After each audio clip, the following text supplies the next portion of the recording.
성부와 성자와 성령의 이름으로 은총이 가득하신 마리아님 기뻐하소서. 주님께서 함께 계시니 여인 중에 복되시며 태중의 아들 예수님 또한 복되시나이다.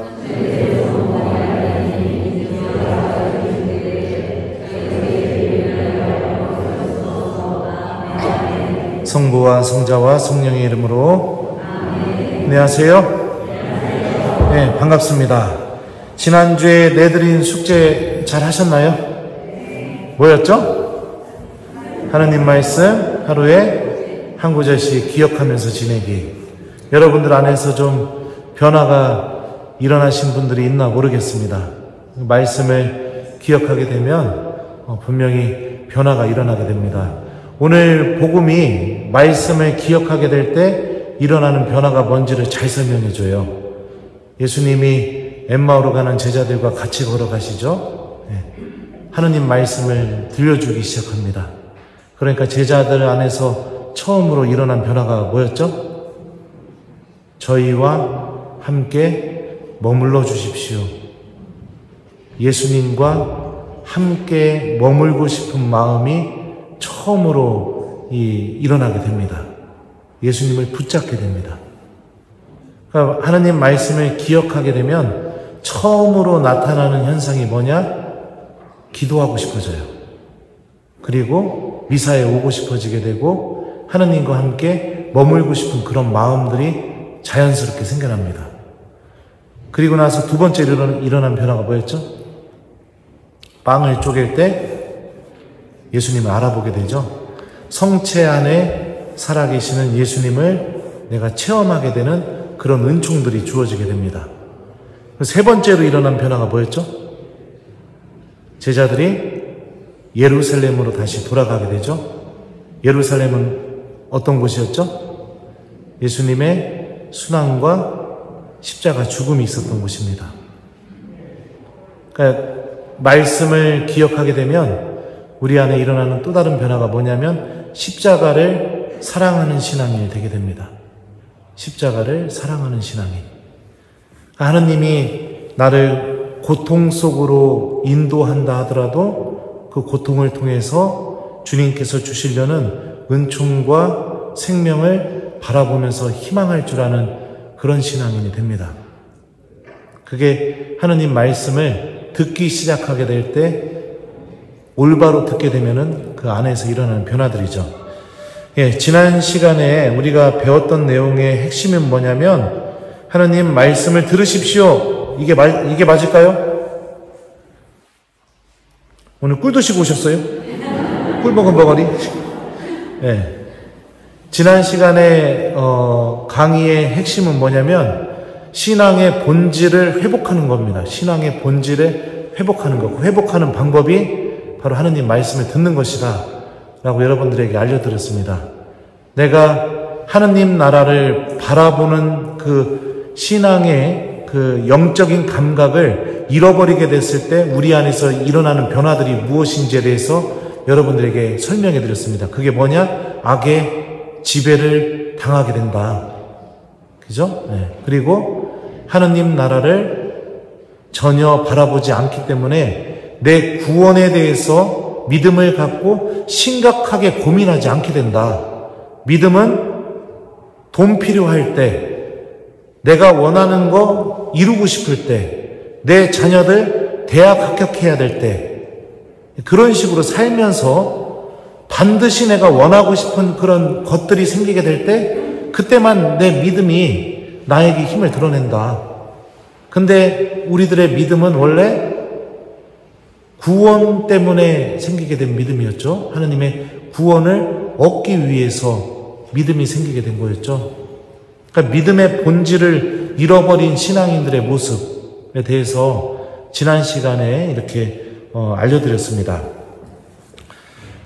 여러분들 견진교리 때문만이 아니라 지난 시간에 말씀드렸던 내용은요, 여러분들이 하느님 나라 돌아가실 때까지 절대로 잊어버려서는 안 되는 내용입니다. 그거 잊어버리시면 아무리 견진성사 받고 여러분들이 아무리 은총이 충만해져도 하느님을 바라보고 하느님을 선택하는 힘을 잃어버린 불행한 신앙인이 되는 겁니다. 불행한 신앙인. 5만 원은 나를 자리에서 일어나게 만들 수도 있지만 하느님의 말씀은 나를 전혀 움직이지 못하게 되는 그런 불행한 신앙인. 그런 신앙인이 돼요. 그래서 하느님 나라 가실 때까지 지난 시간에 말씀드렸던 내용은 여러분들 마음속에 새기면서 신앙생활 하셔야 됩니다.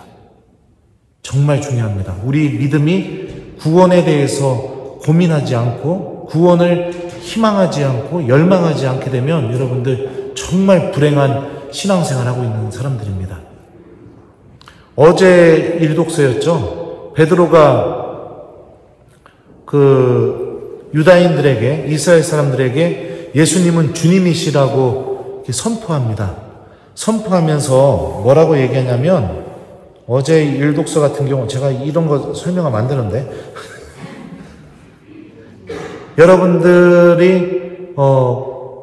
여러분들의 구원에 대해서 베드로가 회개하고 여러분들의 구원에 대해서 고민하라고 그렇게 어제 일독서에서 베드로가 비슷하게 그렇게 이야기했어요. 그러니까 사람들이 베드로의 말을 듣고 세례를 받게 되는데 3,000명 정도의 신자들이 생겼다고 어제 일독서에 나옵니다.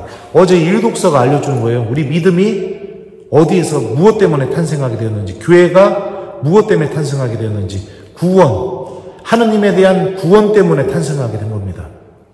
그러니까 구원을 잃어버리는 신앙인, 정말 불행한 신앙인입니다.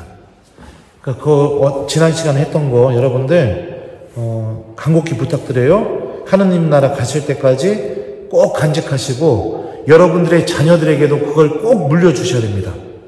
꼭 물려주셔야 돼요. 구원을 갈망하고 희망하고 원하는 그런 믿음을 소유한 신앙인이 되어야 됩니다. 그래야 견진성사의 은총도 여러분들 안에서 충만히 드러나게 됩니다. 이번 시간에 배울 내용은요, 그래도 견진교리니까 성령에 대해서 좀 배우려고 합니다. 이번 시간 강의 제목은 무엇이냐? 성령과 강한 결합을 준비하기 위하여. 이게 이번 시간의 강의 제목입니다. 견진성사는요, 여러분들 어떤 성사일까요? 1번 성령을 받는 성사, 2번 내 안에 계시는 성령과 강한 결합을 하는 성사. 이거 제목을 알려줘서 답을 다 네. 많은 신앙인들이 견진성사 때 성령을 받는다고 생각을 합니다. 근데 여러분들 성령은 여러분들이 세례받을 때 이미 다 받으셨어요. 여러분들 이미 성령과 함께 살아가고 계시는 분들입니다. 견진성사는 어떤 성사냐면 우리가 이미 세례 때 선물로 받은 그 성령 하느님과 강하게 결합되는 성사가 견진성사입니다. 아주 견고하게 성령과 결합되면서 성령께서 우리에게 주시는 은사와 열매들을 우리가 받고 교회가 성장하고 교회 공동체가 일치하는데 내가 하느님의 도구로 쓰이게 되는 그런 성사가 바로 견진성사예요. 견진성사를 준비하면서 가장 중요한 것은 무엇이냐?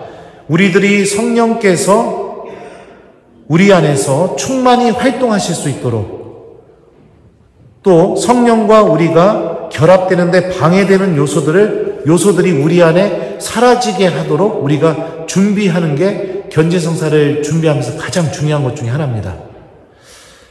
자, 그러면은 성령 하느님께서 도대체 어떤 일을 하시는 분이실까? 그거를 좀 한번 말씀을 드릴게요. 모호하죠, 성령. 예수님은 십자가에 못 박혀서 돌아가시고 부활하심으로써 우리를 구원해 주셨고, 성부 하느님은 세상을 창조하시고 구원의 역사를 이끌어가고 계시고, 그러면 성령 하느님 어떤 분이실까요? 성경에 나온 증언들을 갖고 성령 하느님이 어떤 분이신지 좀 설명을 해드리겠습니다. 로마서 8장에 보면 바오로 사도가 이렇게 알려줍니다. 여러분은 사람을 다시 두려움에 빠뜨리는 종살이의 영을 받은 것이 아니라 여러분을 자녀로 삼도록 해주시는 영을 받았습니다. 이 성령의 힘으로 우리가 아빠, 아버지 하고 외치는 것입니다. 그리고 이 성령께서 몸소 우리가 하느님의 자녀임을 우리의 영에게 증언해 주십니다. 자, 성령께서 어떤 일을 하시는 분이신가? 첫 번째, 하느님을 나의 아버지로 만나게 해줍니다. 그리고 내가 하느님의 자녀라는 사실을 깊이 깨닫게 해주시는 분이 바로 성령 하느님이십니다. 하느님을 아버지로 만난다는 게 어떤 의미일까요? 우리 주님의 기도할 때도 하늘에 계신 우리 아버지 이렇게 이야기하죠. 하느님이 나의 아버지가 되신다는 거. 그게 어떤 거랑 똑같냐면 여러분들 자녀와 맺는 관계, 그 관계를 내가 하느님과 똑같이 맺었다는 것을 의미합니다. 저는 어렸었을 때 되게 개구장이었었어요. 하루는 국민학교 갔다 오는데 제가 어디에 살았었냐면 청양 정산에 살았었습니다. 제가 국민학교 때는 그 정산 지금도 가보니까 거의 큰 차이가 없지만 논밖에 없었어요. 논밖에. 그때가 가을이었었는데 그 어떤 논은 이제 추수해가지고 볕단 싸놓은 논도 있었고 어떤 논은 아직 추수를 안 한 논도 있었고 그랬었습니다. 근데 돌아오는 길에 라이터가 하나 떨어져 있더라고요. 그래서 그 라이터를 주워가지고 논에 들어가서 라이터로 그 불을 한번 질렀어요. 그랬더니 불이 확 이렇게 올라오더라고요. 그래서 손으로 확 이렇게 쳐가지고 껐어요. 근데 이제 그 벼 이삭이 따닥따닥 하는 소리가 참 이렇게 재밌었거든요. 그랬더니 그걸 지켜본 제 동생이 형 나도 해볼래 해가지고 동생한테 라이터를 줬습니다.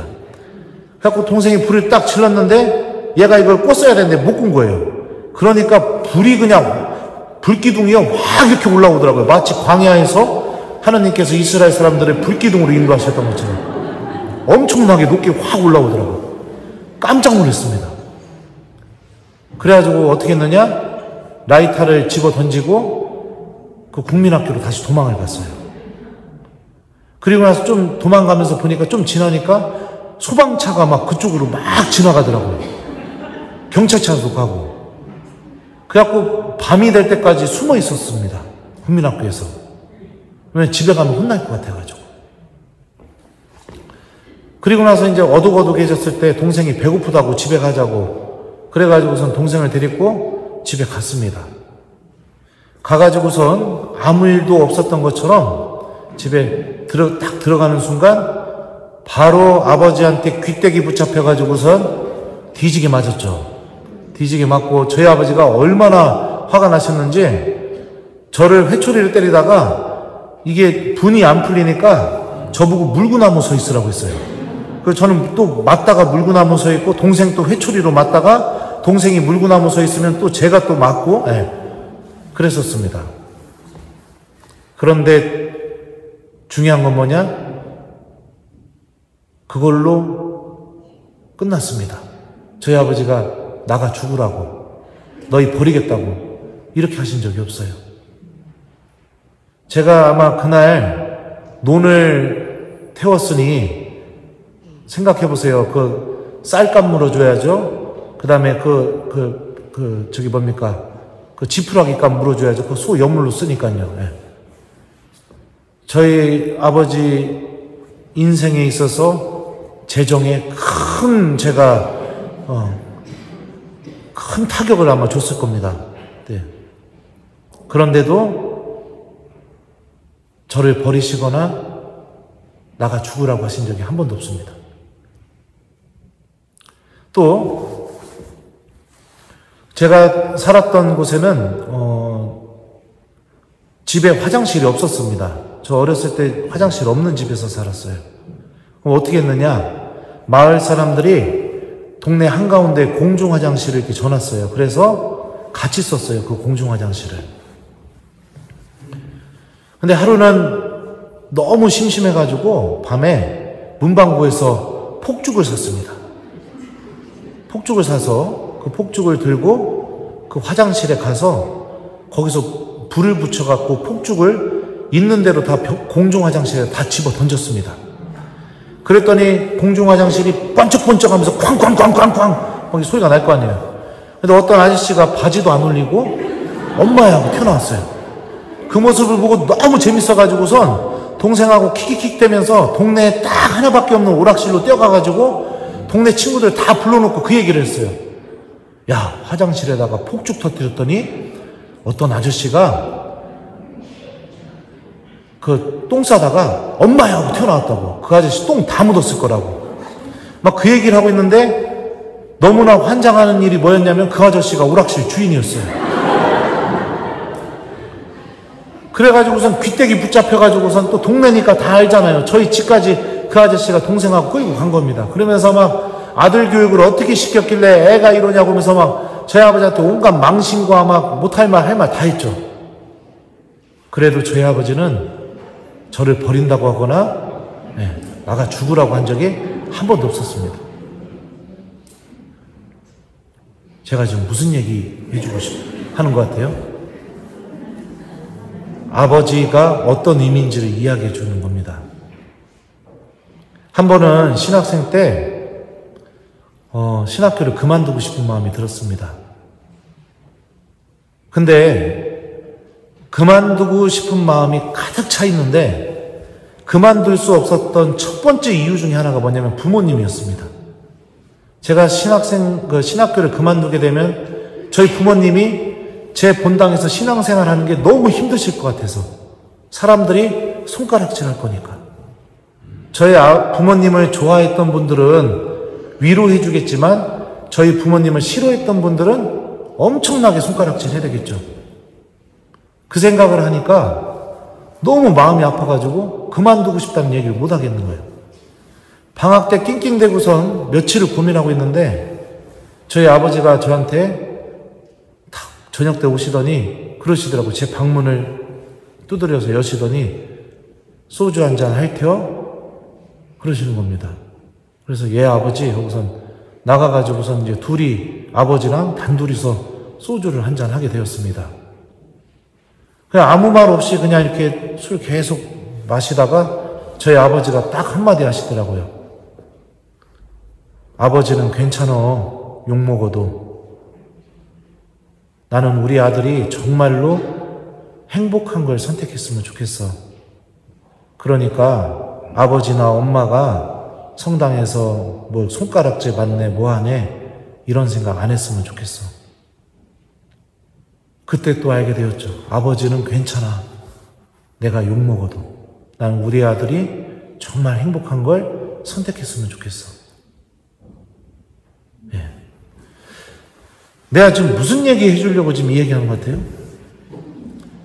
아버지와 자녀의 관계가 이렇다면 하느님과 우리의 관계도 똑같은 거죠. 이것보다 몇 배 이상인 거죠.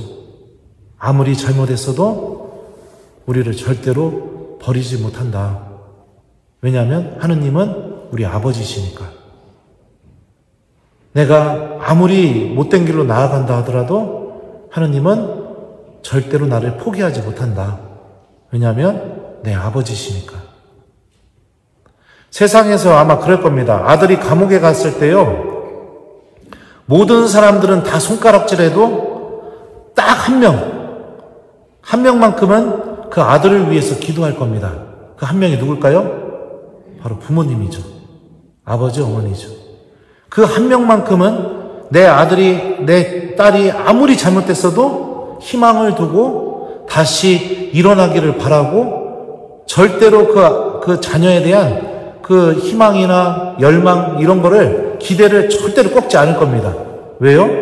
부모님이니까. 성령께서 우리에게 오셔서 처음으로 하시는 일이 뭐냐면 하느님과 내가 이런 관계를 맺고 있다는 것을 체험시켜 주십니다. 그래서 내가 하느님에게 얼마나 소중한 존재인지를 내가 믿음을 통해서 배우게 만듭니다. 이게 성령께서 우리 안에서 일으키시는 일이에요. 그러니까 여러분들 생각해 보십시오. 신앙생활 하는데 이런 성령의 활동이 뭔지도 하나도 모르고 신앙생활 했다면 얼마나 불행한 신앙인인 겁니까? 이런 사람들의 특징이 뭔지 아세요? 사람들과의 관계. 이게 신앙생활의 전부입니다. 관계. 맺어지는 관계. 그냥 모여서 봉사하고 뭐 같이 그냥 레지오하고 이게 전부인 거예요. 그냥. 그러니까 이 코로나 터지고 나서 나타난 현상 중에 하나가 뭐냐면 저렇게 열심히 했던 저분이 냉담을 해? 이런 일들이 벌어지게 되는 겁니다. 왜요? 사람들과 만나서 얻는 기쁨을 더 이상 신앙생활 안에서 얻지를 못하고 있으니까요. 신앙생활 안에서 근본적으로 믿음을 통해 하느님과의 관계 안에서 얻어지는 기쁨을 얻으면서 신앙생활을 해온 게 아니라 10년, 20년, 30년 동안 뭐를 했느냐? 사람들과의 관계. 거기 안에서만 얻어지는 기쁨만 붙들고 살아왔기 때문에 본질적으로 사람들과 관계는 다 떨어져 나가고 하느님과의 관계 안에서만 기쁨을 얻어야 되는 시기가 찾아오게 되니까 정말로 열심히 했던 신앙인들도 냉담하게 되는 경우들이 막 쏟아져 나오게 됩니다. 불행한 겁니다. 정말로 불행한 거예요. 그러니까 성령께서 오셔서 우리가 성령과 강하게 결합되어서 처음으로 체험되어야 될 게 뭐냐? 하느님이 나의 아버지시다. 내가 하느님의 자녀다. 하느님은 절대로 나를 포기하지 않으신다. 이게 여러분들 믿음 안에서 체험되어야 됩니다. 성령께서 해주실 겁니다. 그러니까 내가 이런 성령의 활동이 내 안에서 충만해질 수 있도록 준비하는 게 필요합니다. 자, 그 준비는 이따가 뒤에 가서 말씀드리겠습니다. 자, 또 로마서에 보면은 이런 말씀이 있어요. 성령께서도 연약한 우리를 도와주십니다. 어떻게 기도해야 할지도 모르는 우리를 대신하여 말로 다할 수 없을 만큼 깊이 탄식하시며 하느님께 간구해 주십니다. 이렇게 성령께서는 하느님의 뜻을 따라 성도들을 대신해서 간구해 주십니다. 누군가 널 위해 기도하네. 그 누군가가 누구냐? 성경은 바로 성령 하느님이시라고 우리에게 알려줍니다. 어떻게 기도해야 될지 모르는 나를 위해서 성령께서 대신해서 기도해 준다고 바오로 사도가 이야기하고 있죠. 내 안에서 하느님의 뜻이 이루어질 수 있도록 성령께서 우리를 대신해서 기도해 주고 계십니다. 그러니까 여러분들, 하늘이 무너지는 상황이 온다 하더라도, 여러분들이 아무리 큰 죄를 저질렀다 하더라도, 여러분들이 하느님과 아무 상관없이 살아간다 하더라도 어떤 일이 벌어지느냐? 성령 하느님께서는 단 하루도 한순간도 중단 없이 여러분들이 세상에 첫 숨을 내쉰 순간부터 하느님 나라 돌아갈 때까지 계속해서 기도하고 계십니다. 지금도 기도하고 계셔요. 견진성사는 성령께서 나를 위해 이토록 기도하고 계시다는 것을 체험하는 성사가 견진성사입니다. 이 성령 하나님을 만나게 되는 성사가 견진성사예요. 그래서 내 안에서 하느님의 뜻이 이루어지게 만듭니다. 그러면 그 하느님의 뜻이 무엇일까요? 내가 하느님께서 준비하신 구원을 얻는 사람이 되는 것. 내가 하느님 나라를 준비하는 사람이 되는 것. 내가 하느님께서 주시는 그 영적인 가치와 그 은총의 값어치를 알아보고 하느님께서 원하시는 길로 걸어나가는 것을 선택하는 사람이 되는 것. 이게 성령 하느님께서 우리 안에서 기도하시면서 간절히 바라고 계시는 것이죠. 그래서 나처럼 부족한 사람 안에서도 하느님의 뜻이 일어날 수 있다. 그리고 나처럼 형편없는 사람 안에서도 내가 그런 하느님의 도구로 쓰일 수 있다. 성령 하느님께서는 그 신비를 우리 안에서 기도하시면서 이루어주고 계십니다. 저 되게 똑똑한 사람 같죠? 네? 그 유튜브 때문에 내가 미리 다 까버려가지고 이게 문제예요. 네. 제가 고등학교 때 IQ 검사했었는데 IQ가 92가 나왔어요. 그래서 담임 선생님이 그 결과지 주면서 저한테 그랬습니다. 제 뒤통수한테 때리면서, 야 이놈아 세파트가 70이다 이놈아. 그랬어요. 저는 저기 뭡니까 신학교 들어갈 때 수학능력 시험 봤거든요. 외국어 영역이 80점 만점이었습니다. 그때 8점 맞았어요. 8점. 8점. 네. 그리고 제가 신학교 입학시험 보러 갔는데 면접 때 다른 신부님들, 그러니까 제 동창 신부님들이요. 그 총장 신부님이 질문을 하셨어요. 너 어떤 신부님 되고 싶니? 제일 좋아하는 성경 말씀이 뭐니? 주교님이 너 중국 보내면 선교하러 가겠니? 북한 보내면 가겠니? 막 이런 질문들을 물어보셨는데 제가 딱 들어가니까 저도 이제 애들한테 나오면서 물어봤지. 야, 뭐 물어봤냐? 뭐 물어봤냐? 해가지고 5번 답안을 막 다 만들어 놓고 그냥 질문만 하면 저는 순교하겠습니다. 막 이 질문을 다 만들어 놓고 총장 신부님 만나서 딱 들어갔더니 총장 신부님이 저한테 뭐라고 하셨냐면 야, 넌 신학교 떨어지면 뭐 할래? 전혀 예상하지 못한 질문을 받아가지고 제가 뭐라고 대답했냐면요. 얼떨결에 신학교 운동장에 텐트 치고 살겠습니다. 이랬어요. 거기서 지내면서 붙여줄 때까지 거기서 살겠다고. 그리고 나와가지고 전 신학교 떨어진 줄 알았습니다. 그리고 옛날에는 저기 대학 원서를 서점에서 팔았잖아요. 기억나세요? 네. 서점 가갖고 전문대 원서라도 사가지고선 어디 전문대라도 가야 되나 이러고 있는데 성소국 수녀님한테 전화가 온 거예요. 붙었다고요. 그래가지고선 너무 기뻐가지고선 그 집에서 이제 와가지고선 부모님한테 알려줬는데 그때 또 집으로 성소국장 신부님한테 또 전화가 온 거예요. 그러더니 그 얘기를 하시더라고요. 너 때문에 교수회의가 12시 넘어서까지 끝나지가 않았다고. 아, 그래요? 그랬더니 다른 신부님들은 네가 띨띨해가지고 떨어뜨려야 된다고 얘기하셨는데 총장 신부님이 끝까지 그랬다는 거예요. 너 신학교에다 텐트 치고 산다고 했냐? 이러시는 거예요. 예, 그랬더니 야, 총장 신부님이 다른 신부님들이 너 떨어뜨려야 된다고 하는데 아니다. 얘 텐트 치고 산다고 했다. 성소가 있는 것 같다. 막 이래가지고선 붙여줘야 된다, 안 된다, 막 이래가지고 그러다가 제가 신학교 붙었다고 하더라고요. 그리고 나서 입학식 전날 총장 신부님이 저랑 합덕에서 입학한 신학생이랑 둘이 불렀어요. 그래서 입학식 전날 둘이 부르니까 궁금하잖아요. 왜 우리를 입학식 전날 둘이 부를까? 걔가 그 합덕에서 입학한 애가 마르코거든요. 그래서 제가 마르코한테 이랬죠. 야, 우리 왜 부르는 거냐? 했더니 걔가 가만히 이러고 있다가 이러는 겁니다. 야, 씨, 내일 너랑 나랑 뭐 하나보다, 야, 입학미사 때. 이래가지고서 또, 야, 진짜? 이러고서는 갔죠. 갔더니 총장실 들어가니까 총장 신부님이 그러시는 겁니다. 야, 마르코, 넌 신학교 꼴등. 야, 김재덕, 예, 너는 그 다음. 니네 둘은 띨띨한데 성소가 있는 것 같아서 합격시켜줬으니까 내일 입학하면은 사고 치지 말고 감사하는 마음으로 살아. 나가 이놈들아. 그러고서 이제 신학교를 시작을 했습니다. 공부도 못했던 사람이었고 제가 신심이 깊었느냐? 뭐 제 강론 들으시는 분들은 막 제가 막 신심이 무진장 깊고 막 이런 사람이었던 걸로 착각을 합니다.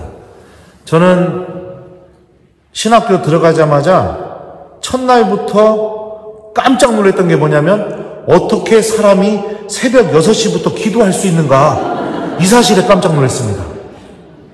나가고 싶었어요, 신학교. 난 이렇게는 못 살겠다, 평생. 그런 생각이 들었었거든요. 기도 시간마다 졸았습니다. 졸다가 어떤 일이 벌어졌냐면 그 영성체 다 모시고 나서 신부님이 이렇게 닦으시잖아요. 보통 이때 조용하잖아요. 저는 이때 졸다가 꿈꿔가지고 비명을 질러본 적도 있어요. 이러고서. 네. 한 번은 영성관에서 미사를 하는데 여러분들 복음 들으실 때 다 서서 들으시죠? 보통은 다 서서 듣죠. 저도 이렇게 기도선하고 복음 말씀을 잘 듣고 있는데 갑자기 그 주례하시는 신부님께서 그러시더라고요. 김재덕 박사님, 자리에 앉으세요. 눈 떠보니까 어떤 일이 벌어졌냐? 모든 학생들이 다 자리에 앉아 있었던 거예요. 그러니까 복음도 끝나고 강론이 시작해서 한참 지났는데도 저 혼자만 기도선하고 서서 이러고 있었던 겁니다. 그러니까 신부님이 강론을 하시다가 얘가 안 앉으니까, 계속 강론을 하는데도 안 앉으니까 중간에 얘기한 거예요. 앉으라고. 복음 끝났다고 앉으라고. 그 정도로 신심도 그렇게 컸던 사람도 아닙니다. 그렇다면 또 뭐 하느님께 진솔하고 솔직했었느냐? 그런 사람도 아니었어요.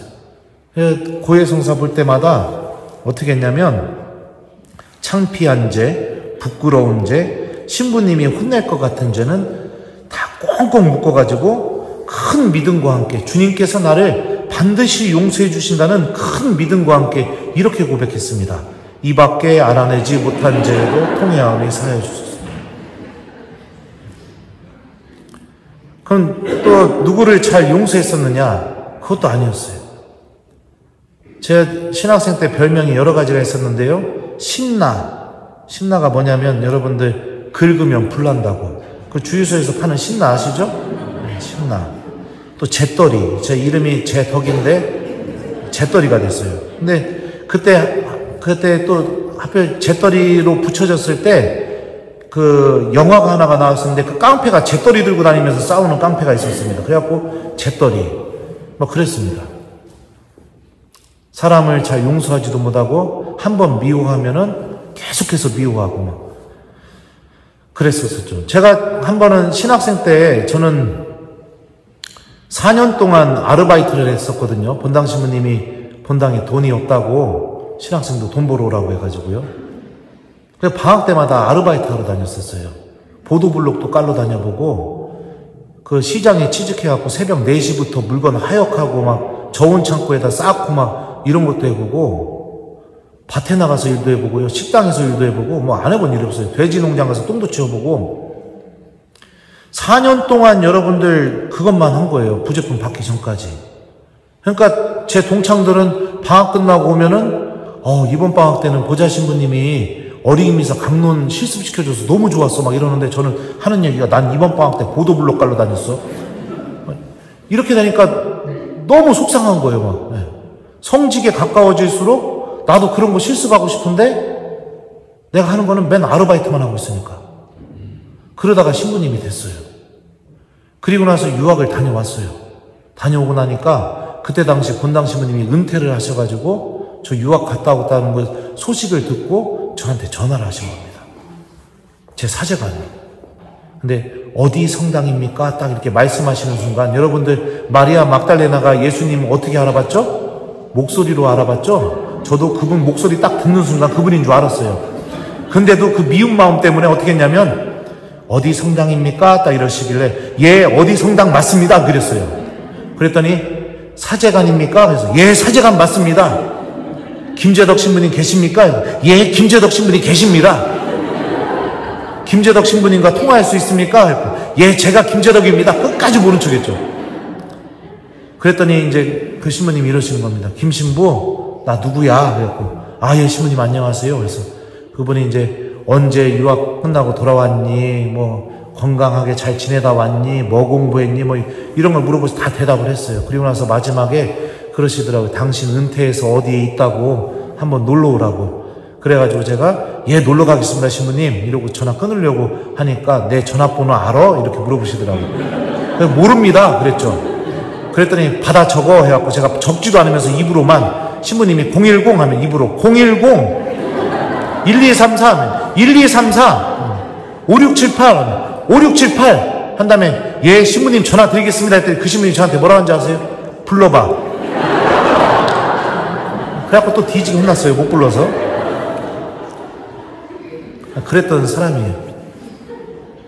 그랬던 사람이죠. 어느 모로나 내세울 게 하나도 없었습니다. 여러분들처럼 정말로 똑같은 죄를 저지르고 하나님 앞에서 형편없이 살아왔던 순간들도 너무나 많이 있었고요. 욕심 부렸던 순간들, 남 미워하면서 살았던 순간들, 막 그런 순간들이 가득 차 있는 그런 사람입니다.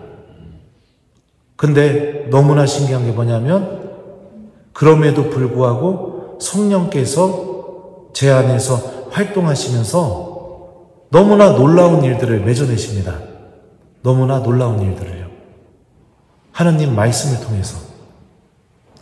제가 제 유튜브에 달린 댓글 좀 한번 읽어드릴게요.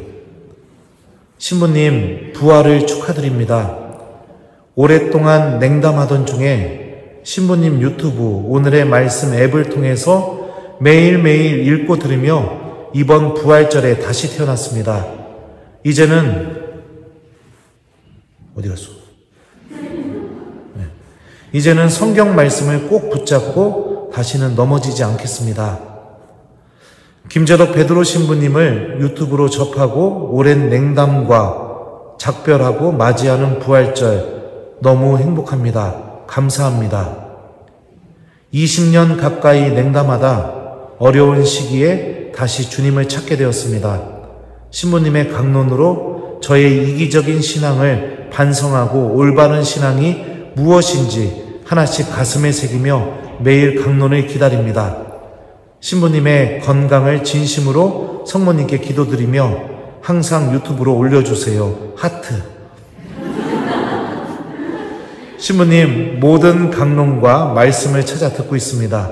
신부님을 만난 게 제 인생의 큰 행운입니다. 신부님 마음이 제 마음을 건드렸습니다. 어제는 마음을 잡고 냉담도 풀고 왔습니다.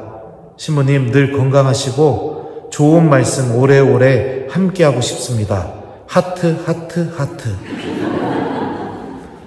신부님, 밴쿠버에서 신부님 강론 듣고 냉담을 푼 신자가 저예요. 새벽에 도시락 싸다가 제 얘기가 나와 혼자 흥분했습니다. 내 식구가 주말 미사 열심히 다니고 있어요. 강론 들으면서 많이 울고 웃었습니다. 저의 아침은 신부님 강론과 함께 시작합니다. 감사드립니다. 하트 하트. 예, 이게 성령께서 저를 통해서 하고 계시는 일들입니다. 저는 나약하고 부족합니다. 하지만 성령께서 깊이 탄식하시면서 제 안에서 기도하시고 하나님께서 저를 통해서 하시려는 일들이 일어나도록 성령께서 저를 위해 기도해 주고 계시죠. 그러면서 그 일들이 실제로 저를 통해서 일어나도록 성령께서 만들어주고 계시죠.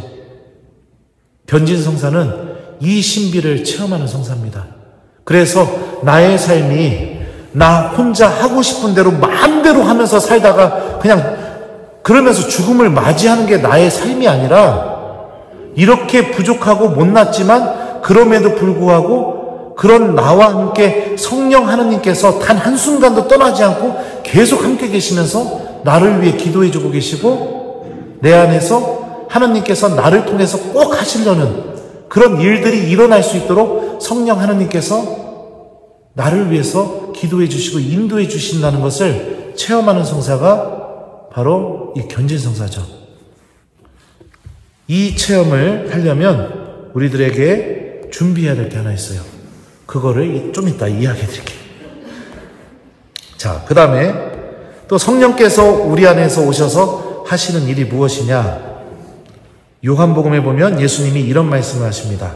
보호자, 곧 아버지께서 내 이름으로 보내실 성령께서 너희에게 모든 것을 가르치시고 내가 너희에게 말한 모든 것을 기억하게 해주실 것이다. 자, 그러니까 성령께서 우리에게 오셔서 하시는 또 다른 일이 무엇이냐? 나를 가르쳐 주십니다. 그리고 예수님이 하신 말씀들이 내 안에서 기억나게 해주십니다. 이게 성령께서 우리에게 하시는 일이에요. 그러니까 말씀이 생각나서 나를 가르치는 일. 이게 어떤 힘을 갖고 있는지 제가 지난 시간에 분명히 여러분들에게 예를 들어서 이렇게 설명을 해드렸었습니다. 그죠? 또 다른 예를 들어드리고 싶지만 이미 유튜브를 통해서 다 노출이 됐기 때문에 안 들은 분 계세요 혹시? 다 들으셨죠? 안 들었어요? 아, 그러면 또 내가 또 신나게 해줘야죠. 여러분들은 저를 바라보시면서 어떤 생각이 드실지 모르겠지만 제가 좀 얼굴이 좀 반반해요.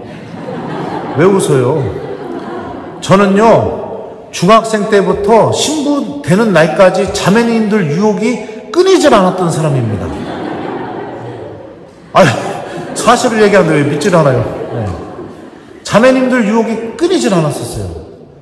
미치는 줄 알았습니다, 진짜. 자매님들 때문에. 근데, 진짜인데? 제가 유학을 갔잖아요. 유학을 가서,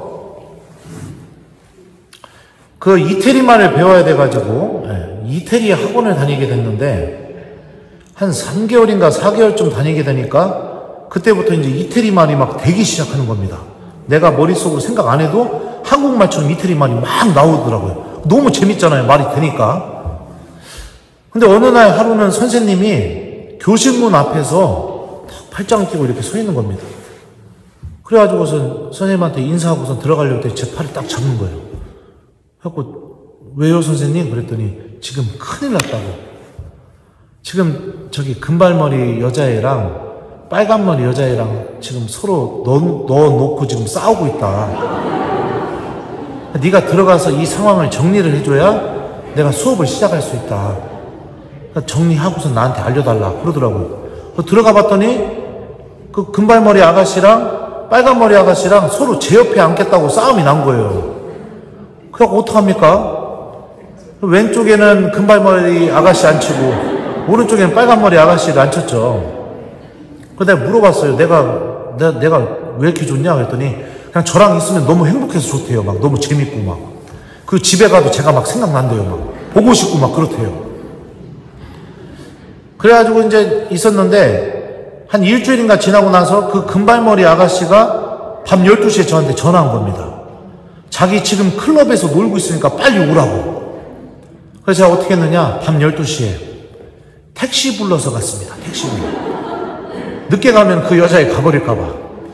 그래가지고선 새벽 한 2시, 3시까지 거예요, 아마. 신나게 클럽에서 놀았죠. 제가 예전에 막 이런 것도 했었어요.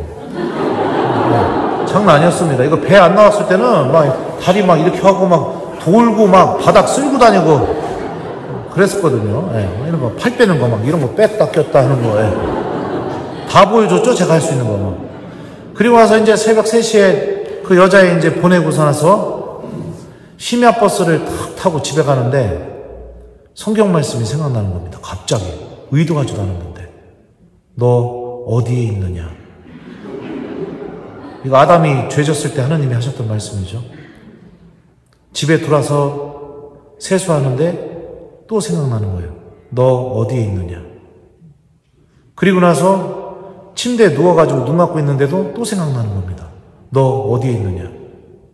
그래서 잠을 못 잤어요, 그날. 밤새 잠을 못 잤어요. 무슨 생각했냐면 내가 지금 뭐 한 거지? 나 사제인데 내가 지금 어디서 기쁨을 얻고 있지? 하나님한테 미안해가지고. 아침에 일어나자마자 끌러지 셔츠 입고 양복 입고 가방 메고 학교 갔어요. 그랬더니 교실이 난리가 난 겁니다. 그래서 한 아이가 막 웃으면서 오더니 저한테 그러는 거예요. 너 이 옷 어디서 돈 주고 사 입었냐고. 이거 너 같은 애들 입으면 안 된다고. 나 신부님이라고. 근데 믿지를 않아가지고 성직자 증명서까지 보여주고요. 그리고 나서 수업 끝난 다음에 제 반에 있던 그 아이들 다 데리고 저 기숙사로 데리고 와서 거기서 이태리 말로 같이 미사하고 애들 저녁 다 사줘서 먹이고 그러고 보냈었습니다. 이런 일들을 일으키셔요, 성령께서. 말씀이 생각나게 만들고 그 말씀으로 나를 가르치는 거죠. 내가 생명을 얻기 위해서 어떤 선택을 해야 되는지 아주 명확하게 가르쳐 주는 거죠. 그렇게 자매님들, 하나님이 저를 이렇게 창조해서 이 자매님들에 대한 유혹은 죽을 때까지 제가 떨쳐버릴 수 없다는 것을 제가 알고 있어요, 스스로. 왜 그러세요? 하지만 내가 정말 어디서 기쁨을 얻어야 되는가? 성령께서 가르쳐 주시는 거죠. 그리고 어떤 선택을 해야 되는가? 내가 사제라는 거 드러내고 그리고선 그렇게 지내는 게 하느님께서 원하시는 것이다. 이런 선택들을 할 수 있게 성령께서 우리들한테 가르쳐 주는 겁니다. 여러분들 견진성사를 받으면 이런 일들이 일어나게 됩니다. 근데 내가 신앙생활 하면서 죽을 때까지 단 한 번도 이런 체험도 못하고서 내가 신앙생활 했다. 불행한 겁니다. 정말 불행한 겁니다. 그러니까 심각하게 고민하십시오. 심각하게 생각하세요. 지금 제가 설명해주고 있는 이런 일들이 내 안에서 일어나지 않고 있다는 것은 이거는 여러분들이 신앙생활 굉장히 잘못하고 있다는 뜻이에요. 하느님을 향하는 신앙생활을 하고 있지 않다는 겁니다. 정말 불행한 거죠. 하느님을 믿고 있지만 하느님이 어떤 분이신지 모르는 신앙생활. 하느님과 함께한 시간은 정말 많지만 하느님께서 주시는 기쁨이 뭔지를 전혀 느끼지 못한 신앙생활. 같이 있어도 함께한 시간이 많아도 불행한 관계를 맺고 있는 사람. 그런 상태에 빠지게 되는 겁니다. 그러니까 그런 상태에 빠지게 되면 자꾸 뭐를 선택하게 돼요? 내가 같이 계시는 하느님 안에서 기쁨을 얻는 선택을 선택해야 되는데 이게 내가 이 안에서 기쁨을 얻는 법을 잃어버렸으니까 무엇을 선택하게 됩니까? 자꾸 주변 것들만 선택하게 되는 겁니다. 이게 하느님과의 관계에서도 마찬가지고 사람과의 관계에서도 마찬가지인 겁니다. 같이 있어도 외로운 관계, 같이 있어도 대화할 수 없는 관계, 같이 있어도 기쁨을 얻을 수 없는 관계. 그런 관계를 하느님과 맺게 되는 거죠. 언제까지요? 죽을 때까지. 그래서 내가 갖고 있는 믿음이 나에게 전혀 희망도 기쁨도 전혀 주지 못하는 그런 상태로 죽음을 맞이하게 됩니다. 이런 불행한 신앙인이 되지 마십시오. 성령께서는 견진성사를 통해서 내가 그런 상태에서 빠져나올 수 있도록 해주실 겁니다. 자, 또 보죠. 성령께서 또 어떤 분이신가? 고린토 1서에 보면 이런 말씀이 있어요. 하느님께서는 성령을 통하여 그것들을 바로 우리에게 계시해 주셨습니다. 성령께서는 모든 것을 그리고 하느님의 깊은 비밀까지도 통찰하십니다. 이 말씀에 의하면 성령께서는 어떤 분이시냐? 우리에게 하느님의 신비를 계시해 주시는 분이시다. 그러니까 내가 하느님의 뜻이 무엇인지, 또 하느님께서 무엇을 바라시는지, 또 하느님의 은총이 무엇인지 이런 것들을 내 안에서 계시해 주시고 알려주시는 분이 성령 하느님이시다. 이게 성령께서 우리 안에서 하시는 일이죠. 예전에 그런 적이 있었어요. 본당 재정이 어려워가지고 냉담자 찾기 운동을 했던 적이 있었습니다. 근데 그 냉담자 찾기 운동을 하고 있는 중에 본당 봉성체를 하는 날이어가지고 수연님과 함께 봉성체하러 이렇게 가고 있었어요. 근데 거리에서 어떤 교우 한 분을 만난 겁니다. 그분이 저한테 인사를 하는데 저는 그분이 누군지 전혀 모르겠더라고요. 그래서 제가 우리 본당 교우세요? 이렇게 물어보니까 대답을 안 하시길래 다른 본당 교우인가 보다. 그래서 좋은 하루 되세요. 우선 돌리고서 이렇게 걸어가는데 그분이 제 뒤에다 대고 저희 집에 가서 차 한잔 하실래요? 이러시더라고요. 집이 어딘데요? 그랬더니 바로 여기라는 거예요. 우리 본당 교우인 거잖아요. 그래서 봉성체 하다가 중간에 그 교우집에 들어가게 되었습니다. 들어가서 차를 한잔 마시는데 냉담하게 된 이유를 들어보니까 예전에 계셨던 신부님한테 상처를 받았더라고요. 근데 그 신부님 욕을 제 앞에서 바가지로 하는 거예요.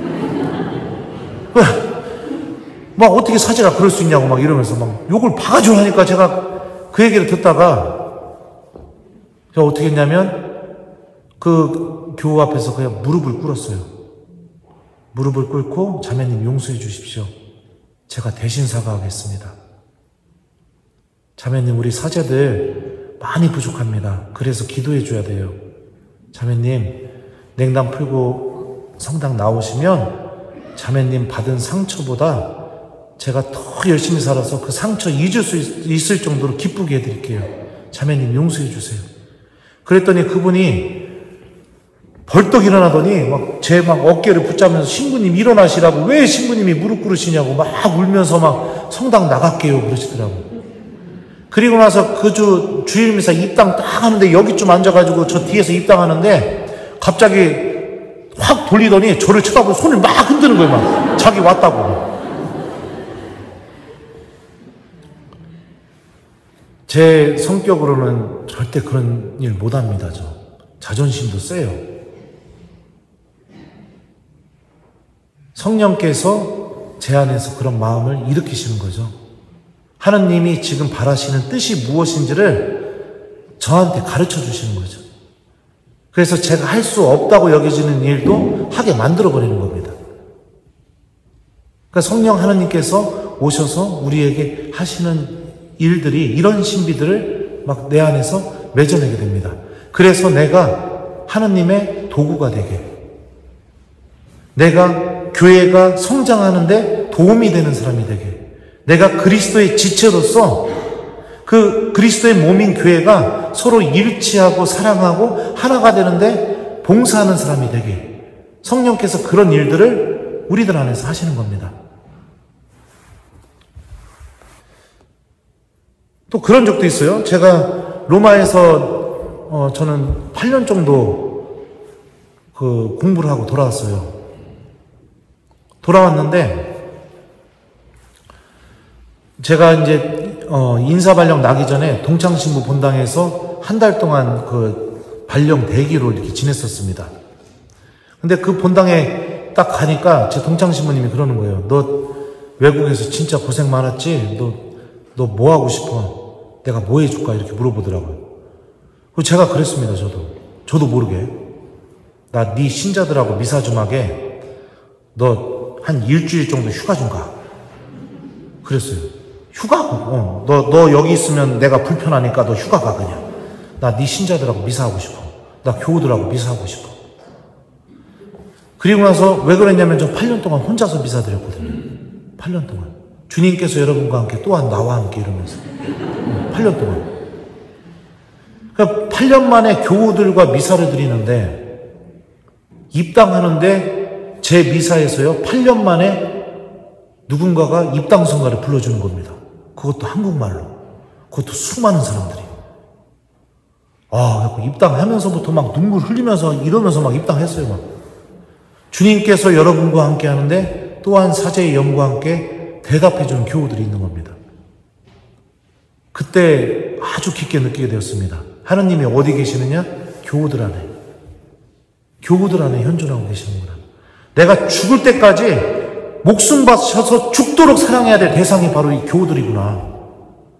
그때 그 미사 안에서 그거를 다 느끼고 배우게 되었어요. 이런 신비를 가르쳐주는 분이 누구냐? 바로 성령 하나님이세요. 성령께서 내가 교회에 더 강하게 결합되게 해주고 교회를 사랑하게 만들어주고 일치하게 만들어주고, 그래서 예수님께서 하셨던 일을 나도 할 수 있게 만들어주는 그런 일들을 우리들 안에서 일으키시는 분이 바로 성령 하나님이십니다. 성령께서는 우리들 안에서 오셔서 이런 일들을 하십니다. 이게 여러분들 성경이 증언하고 있는 성령 하나님의 모습이에요. 그렇다면 성경에 쓰여져 있는 이 말씀이 나하고는 무관한 말씀이냐? 전혀 아니죠. 나에게 반드시 이루어질 말씀이죠. 그리고 우리는 견진성사를 통해서 이런 성령의 활동과 아주 강하게 결합되게 될 겁니다. 그러면 그 결합을 위해서 이제 준비해야 될 게 있습니다. 그게 뭐냐? 바로 여러분들 고해성사입니다. 내가 하나님께 모든 것을 열어 보이고 주님께서 나를 완전히 깨끗하게 만들어주시는 화해의 성사가 필요합니다. 왜 그러느냐? 아담과 하와가 죄를 저지르게 되었을 때 처음으로 했던 행동이 뭐죠? 제가 읽어드릴게요. 그러자 그 둘은 눈이 열려 자기들이 알몸인 것을 알고 무화과 나무 잎을 엮어 두렁이를 만들어 입었다. 자, 처음으로 했던 행동이 뭐냐? 두렁이로 자기 몸을 가리는 것이었습니다. 보여주지 않는 것. 자, 두 번째로 했던 행동이 뭐냐? 사람과 아내는 주 하느님 앞을 피하여 동산 나무 사이에 숨었다. 두 번째로 했던 행동이 하느님 앞에서 숨는 것을 선택했습니다. 이게 바로 죄가 갖고 있는 힘입니다. 죄는요, 가리게 만듭니다. 자꾸 가리게 만들어요. 드러내고 싶지 않게 합니다. 그래서 죄를 지면 자꾸 거짓말하게 됩니다. 자꾸 있지도 않은 말을 하면서 내 자신을 가리고 숨기게 만들어요. 두 번째로 나타나는 현상이 뭐냐? 하느님 앞에서 숨게 만듭니다. 하느님께로 나아가지 않게 만들어요. 이런 힘이 나를 지배하고 있으면 성령께서 내 안에서 활동하시면서 그 놀라운 신비들을 이루실 수가 없습니다. 왜냐하면 내 스스로 하느님의 은총으로부터 숨는 사람이 되는 것을 선택해버렸으니까. 내 스스로 하느님과 함께 있는 삶을 거부하는 것을 내가 선택해버렸으니까. 악은요, 이걸 노립니다. 가리게 만들고 숨기게 만드는 거. 이게 오히려 편안하다고 느끼게 만드는 거. 그래서 드러내지 않게 되고요. 그러면 어떤 일이 벌어지느냐? 저질렀던 죄를 또 반복하게 만들고 또 반복하게 만들고 또 반복하게 만듭니다. 그리고 나서 나타나는 두 번째 현상이 뭔지 아세요? 이제는 죄를 저질러도 마음이 편안해집니다. 그 다음에 발전되는 현상이 뭔지 아세요? 이제는 그게 죄라고 느껴지지 않습니다. 그러면서 하나님과 단절된 상태에 머무는 게 오히려 평화롭다고 느껴져요. 그럼 언제가 불편하느냐? 이것을 드러내려고 하는 순간이 불편해집니다. 하나님한테 용서받는 게 불편해요. 하나님한테 치유받는 게 불편합니다. 그냥 그대로 놔두는 게 편안하다고 느껴져요. 그러면서 계속해서 하나님과 깊은 관계, 진실한 관계를 맺지 못하게 만들죠. 죄는 끊임없이 우리들을 가리고 숨기고 하나님과 함께하지 않는 그 상태를 안식처로 삼게 만듭니다. 그래서 어떤 일이 벌어지느냐? 우리가 고해성사 볼 때도 그 죄의 힘이 우리 안에서 발동을 하게 됩니다. 온전히 하나님께 드러내 보이지 않습니다. 숨기고 가리고 계속해서 드러내지 않게 만들죠. 그래서 어떡합니까? 신부님의 눈치를 보게 만들고 내가 하나님께 용서받으러 와서 어떤 얘기를 합니까? 자꾸 딴 이야기를 하게 됩니다. 이게 뭐 하고 있는 거예요? 가리고 있는 겁니다. 핑계를 대게 되고요. 그럽니다. 예를 들면은 주일미사 빠졌습니다. 이렇게 고백을 하면 되는데 신부님 제가 미사에 꼭 가려고 했는데 하필 애들이 찾아온다고 전화가 와가지고선 그러면은 애들 보내고 저녁 미사를 가야겠다. 그렇게 마음을 먹었어요. 근데 이것들이 안 가고서 뭐 점심 먹고 저녁 먹고 뭐 그러자고 해서 나 미사 가야 돼 했더니 어머니 이번 한 번만 빠져요. 가족들 모였잖아요. 그래서 빠졌어요. 이게 뭐 하고 있는 거죠? 죄를 미화시키고 나는 이 죄를 저지르고 싶지 않았지만 다른 사람들 때문에 죄졌다고 그 죄를 꾸미고 있고 이런 일들이 벌어지게 되죠. 주일미사는 그렇게 고백은 합니다. 하지만 특히 도덕적으로 너무나 수치스럽고 부끄러운 죄들, 특히 간음에 관련된 죄들, 그런 것들은 절대로 주님께 용서 청하지 않습니다. 계속해서 그 상태에 빠져가지고 그 악이 파놓은 그 어둠 속에 계속해서 머뭅니다. 그렇기 때문에 내 안에서 성령의 활동이 일어나지 못하는 겁니다. 하나님의 은총이 내 안에서 주어지지 못하게 되는 거죠.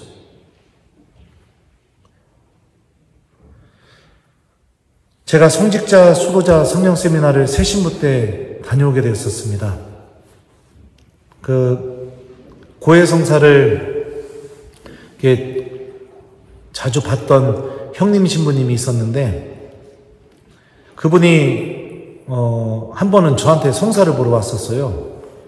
그래갖고 제가 보석을 무진장 세게 줬거든요. 그리고 나서 이제 좀 지난 다음에 저도 이제 그분한테 성사를 보러 갔더니 그분이 보석으로 성직자, 수도자, 성령 세미나 갔다 오라고 그래갖고 갔다 오게 됐었어요. 근데 그 성직자, 수도자, 성령 세미나 가기 전까지 고해성사 볼 때마다 고백하지 못했던 죄가 딱 하나가 있었습니다. 그냥 이걸 고백하면 제가 너무 형편없는 사람이 되는 것처럼 느껴져서 너무 제 자신이 부끄러워서. 근데 그 성직자, 수도자 성령 세미나를 가서 용기를 내서 그 죄까지 다 털어서 고백을 했었어요. 완전히 하느님 앞에서 빨개를 벗은 거였죠. 왜 그랬느냐? 첫날부터 보니까 안수식을 할 때 이게 안수를 해주는데 우리 조에서 신부님들, 수녀님들이 첫날부터 이렇게 심령기도가 되기 시작하는 거예요. 그걸 보니까 나도 너무 하고 싶은 거예요. 그거 심령기도 너무 하고 싶은 마음이 막 자라나다 보니까 저도 이제 용기를 내서 이렇게 성사를 보게 된 거였죠. 다 털어서 완전히 빨개를 벗고. 그리고 나서 둘째 날이 됐는데 고해성사까지 다 보고선 저도 안수를 받았는데도 심령기도가 안 되는 겁니다. 셋째 날이 됐는데도 안 되는 거예요. 마지막 날 되니까 우리 조에서 저만 빼고 다 심령기도가 다 되는 겁니다. 그러니까 사람이 그렇게 되면 어떻게 될까요? 초조해집니다. 그러니까 아침 먹고 나서 어떻게 했느냐? 묵주 들고 혼자 산책하면서 묵주기도 5단을 바친 다음에 성모님 저를 도와주십시오. 주님 저는 준비가 됐습니다. 성령님 지금 오십시오. 랄랄랄랄랄랄랄 혼자 막 연습을 하는 거예요. 점심 먹고도 연습하고. 네. 그런데도 안 되는 거예요. 그 저녁 때 이제 마지막 안수식 때 이제 안수를 이렇게 받게 되는데 그 안수해 주신 신부님이 저한테 안수해 주면서 심령기도로 막 이렇게 뭐라고 하시더라고. 그리고 나서 이렇게 저는 그냥 안수 받고 이러고 있는데 심령기도 소리 들으면서요. 근데 수녀님 한 분이 제 귀에다 대고 그 심령기도를 해석을 해주셨었습니다. 나는 내가 나를 얼마나 사랑하는지 내가 알고 있다.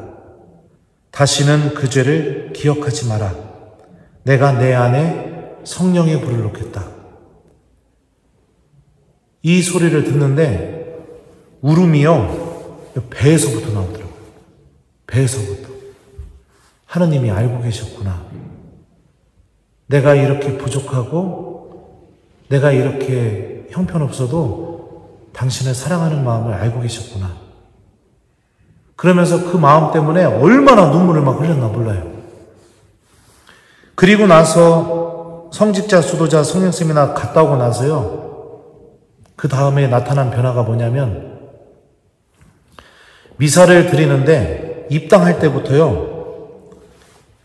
이 가슴 요 부위가 막 타는 듯한 느낌이 나면서 구약부터 신약의 이 성경 말씀이요. 계속 머릿속에서 막 제 안에서 막 울려 퍼지는 겁니다.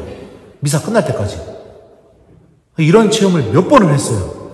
그러면서 그때 알게 되었죠. 아, 이게 물론 성령께서 모든 미사 때 현존하지만 내가 성령께서 현존하신다는 것을 체험하면서 드리는 미사가 있고 그냥 드리는 미사가 있구나.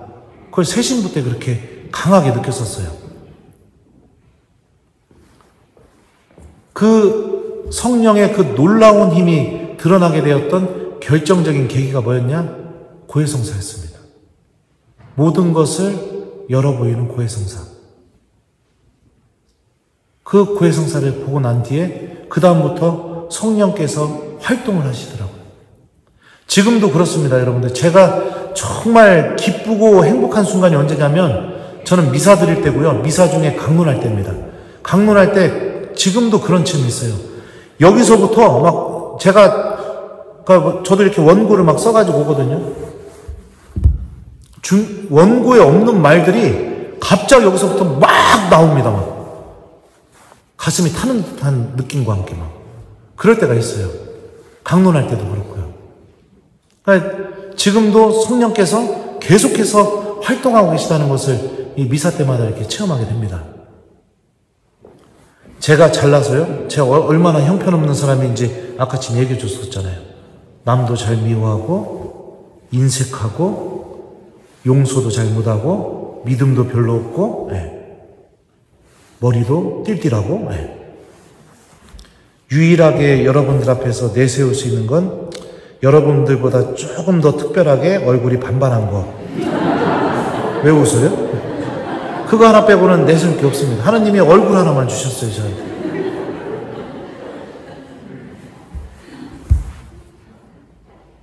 사랑하는 우리 교회 여러분들, 성경이 고백하고 있는 이 성령의 활동에 대해서 믿음으로 받아들였으면 좋겠습니다. 그리고 여러분들이 견진성사를 받기 전에 고해성사를 좀 잘 준비해서 보셨으면 좋겠어요. 성령께서는 세례 때 우리와 함께 계셔요. 하지만 성령께서 아직 여러분들에게 못 보여준 은총이 너무나 많습니다. 하나님이 살아계시다는 은총, 하나님이 내 아버지라서 나 절대로 버리지 않고 포기하지 않는다는 은총, 하나님이신 성령께서 나를 위해서 죽도록 기도하고 계시다는 은총, 성령께서 나를 움직이시면서 내가 교회 안에서 하나님의 도구로 사용되는 그 기쁨이 얼마나 큰지, 이 안에서부터 터져나오는 하나님께서 주시는 기쁨이 무엇인지를 체험시켜주는 은총, 이렇게 보잘것없는 내가 주님의 도구로서 하나님께 아주 소중하게 그렇게 쓰이고 있다는 그런 은총, 이런 은총들이 아직 성령께서 여러분들에게 보여주지 못했어요. 이 신비가 시작되려면 여러분들 모든 것을 다 열어 보이는 고해성사가 필요합니다. 빨개 벗으세요. 고해소 들어가셔서 나를 가리고 있는 그 두렁이 다 벗으십시오. 하나님 앞에서 숨고 싶은 마음, 그것도 다 벗으셨으면 좋겠어요. 하나님의 용서의 힘을 믿었으면 좋겠습니다. 용서의 힘을. 탕자가 둘째 아들이요, 아버지 재산 가지고선 떠나가지고선 실컷 그 돈 다 쓰죠. 그리고선 굶어 죽게 되자 이제 아버지의 집으로 향하게 됩니다. 제가 그 부분을 좀 읽어드리겠습니다. 여러분들 잘 들어보세요. 그제야 제정신이 든 그는 이렇게 말하였다. 내 아버지의 그 많은 품바리꾼들은 먹을 것이 남아도는데 나는 여기에서 굶어 죽는구나. 일어나 아버지께 가서 이렇게 말씀드려야지. 아버지, 제가 하늘과 아버지께 죄를 지었습니다. 저는 아버지의 아들이라고 불릴 자격이 없습니다. 저를 아버지의 품바리꾼 가운데 하나로 삼아 주십시오. 그리하여 그는 일어나 아버지께로 갔다. 그가 아직도 멀리 떨어져 있을 때 아버지가 그를 보고 가엾은 마음이 들었다. 그리고 달려가 아들의 목을 껴안고 입을 맞추었다. 아들이 아버지에게 말하였다. 아버지, 제가 하늘과 아버지께 죄를 지었습니다. 저는 아버지의 아들이라고 불릴 자격이 없습니다. 그러나 아버지는 종들에게 일렀다. 어서 가장 좋은 옷을 가져다 입히고 손에 반지를 끼우고 발에 신발을 신겨주어라. 그리고 살찐 송아지를 끌어다가 잡아라. 먹고 즐기자. 나의 이 아들은 죽었다가 다시 살아났고 내가 잃었다가 도로 찾았다. 자, 여기서 아버지가 아들을 용서해 준 시점이 언제일까요? 1번, 아들이 아버지의 집으로 향했을 때. 2번, 아들과 아버지가 만났을 때. 몇 번일 것 같아요? 예? 맞아요. 하느님의 용서는 언제 이루어졌느냐? 아들이 아버지의 집을 향하고 있을 때, 그때 이미 하느님은 이 아버지의 용서가 다 이루어졌습니다. 제가 그 부분 다시 읽어줄게요. 그가 아직도 멀리 떨어져 있을 때 아버지가 그를 보고 가엾은 마음이 들었다. 그러니까 우리가 고해성사를 보려고 마음을 먹고 고해소로 향하는 순간 하느님의 용서는 이미 이루어지기 시작한 겁니다. 그럼 고해소에서는 무엇이 중요한 건가? 내가 죄로 인해서 내 자신을 가리게 만들었던, 내가 그 죄를 통해서 만들었던 그 죄의 옷을 벗어 던지고 고해소에서 아버지께서 주시는 아버지의 옷을 입는 게 바로 고해성사입니다. 여러분들, 성경에서 옷이라는 것은요, 단순한 의미가 아닙니다. 옷은요, 옷 주인의 정체성을 의미해요. 이 옷 보면 누가 생각나요? 신부님이죠. 그러면 내가 전혀 모른다 하더라도 이 옷 입은 사람을 딱 보는 순간 그 사람을 누구라고 생각합니까? 신부님으로 생각하죠. 제가 부제 때요, 이제 서품을 앞두고 나서 수도에서 신부님이 되면 입을 옷들을 주문을 했을 거 아닙니까? 제이, 장배기, 수단, 이 클러지 셔츠, 이런 걸 주문했는데 그게 이제 방학 때 저희 집으로 택배로 왔어요. 왔는데 어머니가 상기된 목소리로 전화가 온 겁니다. 지금 집으로 빨리 오라고. 왜요 어머니? 그랬더니 신부님 되시면 입을 옷 왔다고. 그래갖고 저희 어머니 식당 하셨는데 그날 저녁 장사도 안 하셨어요. 아버지한테도 전화해서 술 마시지 말고 당장 집으로 오라고 막. 그래갖고 저희 아버지도 오셨어요. 그래갖고 저녁 때 어머니가 그 거실에서 그 서품 제의부터 해갖고 다 펼쳐놓으시면서 막 아이고 하느님 감사합니다 감사합니다 막 이러는 겁니다. 그러더니 저보고 빨리 입어보래요. 그래서 제가 그것을 입으려고 하다가 갑자기 그 생각이 들더라고요. 아버지부터 먼저 한번 입혀줘야겠다. 그래서 아버지 좀 따라와봐요. 그래갖고 제가 저희 아버지를 수단부터 시작해갖고 다 입혀드렸습니다. 수단, 장배기, 그 다음에 영대, 띠, 제의까지 딱 입혀드리고 나서 아버지 멋있네요. 그랬더니 아버지가 방에서 탁 나와갖고 저희 엄마를 바라보면서 뭐라고 얘기하신지 아세요? 이리 와서 성사봐.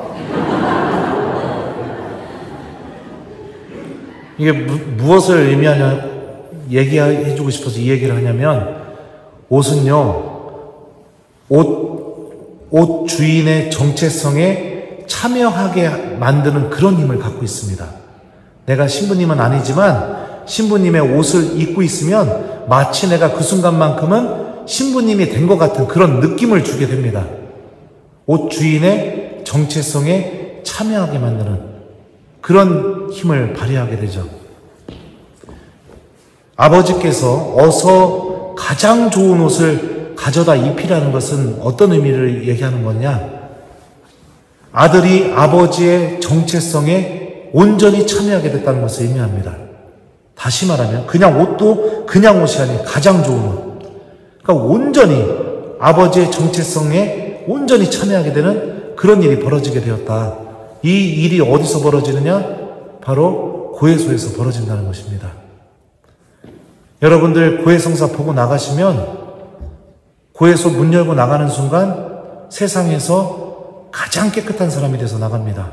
그리고 여러분들의 영혼은 이 성경 말씀처럼 아버지의 옷 중에서 가장 좋은 옷을 입고 나가게 됩니다.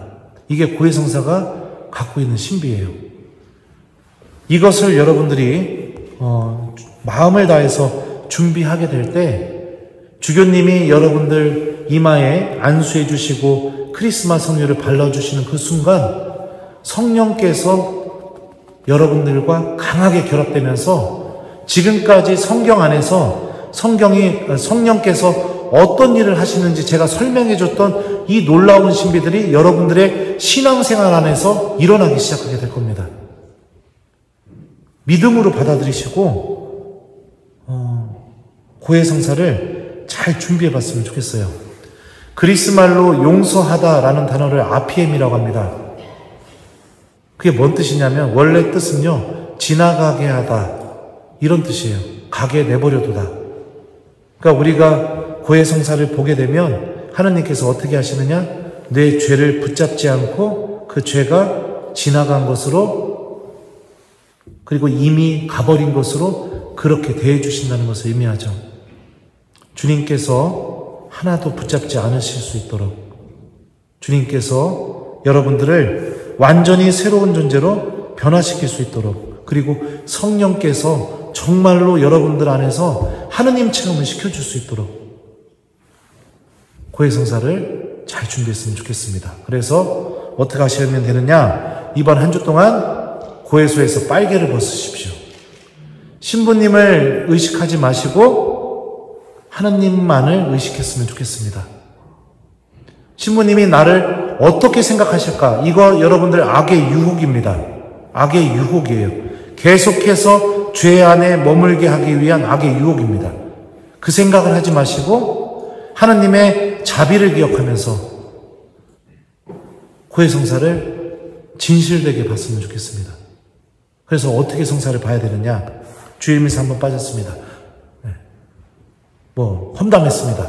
이렇게 볼 수도 있죠. 하지만 그게 아니라 솔직하게 내 마음을 열어 보이는 고해성사를 했으면 좋겠어요. 신부님, 저 사람 험담했어요. 그런데 성찰해 보니까 저 사람 부러워하는 마음, 질투하는 마음이 저를 그렇게 움직였습니다.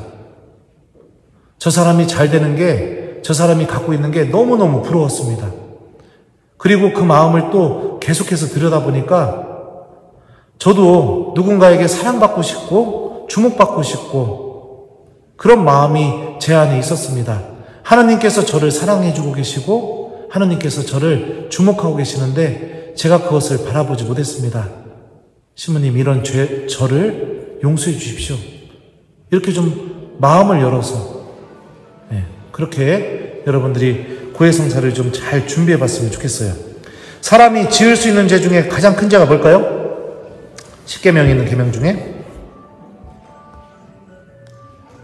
1계명 하느님을 흠숭하여라, 3계명 주의를 거룩히 지내라,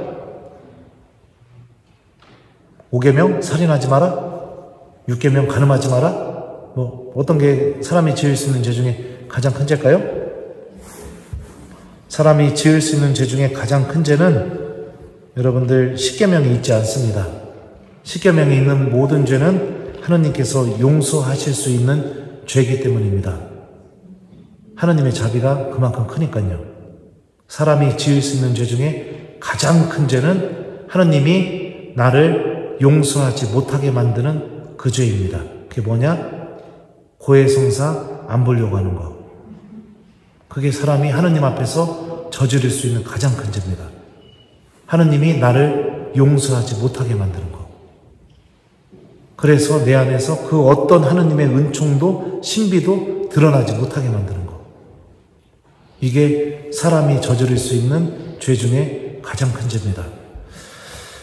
자, 그래요. 그래서 약속한 시간이 다 끝났습니다. 그래서 여러분들 저도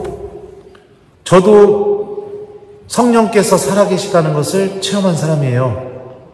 저도요. 저 강론할 때도 매번은 아니지만 그래도 자주 성령께서 저를 통해서 말씀하신다는 것을 느끼고 체험합니다. 그게 너무 기뻐서 또 하나님 말씀을 사랑할 수밖에 없게 됐어요. 여러분들도 충분히 체험할 수 있습니다. 충분히 느끼실 수 있어요. 그러니까 제가 아까 지금 설명했었죠? 그 계기가 뭐였냐면 그냥 다 열어 보이는 고해성사. 그 고해성사를 본 뒤부터 성령께서 제 안에서 활동하기 시작하셨다고 그 체험을 얘기해 줬던 것처럼 여러분들도 이번 일주일 동안 고해성사 잘 준비하셨으면 좋겠어요. 자, 그래서 숙제가 뭐냐? 견진성사 받기 전에 이번 주 숙제 고해성사를 준비해서 견진성사 보기 전까지 꼭 고해성사를 잘 보는 그런 시간을 갖는 거, 이거를 숙제로 드리도록 하겠습니다. 그래서 여러분들 그리고 신부님 두 분께 죄송합니다. 판공성사 끝난 지 얼마 안 됐는데 또 고해성사 숙제 줘가지고요. 그래도 필요합니다. 여러분들이 성령께서 여러분들과 강하게 결합되실 수 있도록 고해성사를 잘 준비했으면 좋겠어요. 자, 그러면은 마침 기도하겠습니다. 성부와 성자와 성령의 이름으로 주님께서 여러분과 함께 전능하신 천주 성부와 성자와 성령께서는 여기 있는 저희 모두에게 강복하소서. 성부와 성자와 성령의 이름으로 아멘. 부족한 강의 들어주셔서 감사합니다.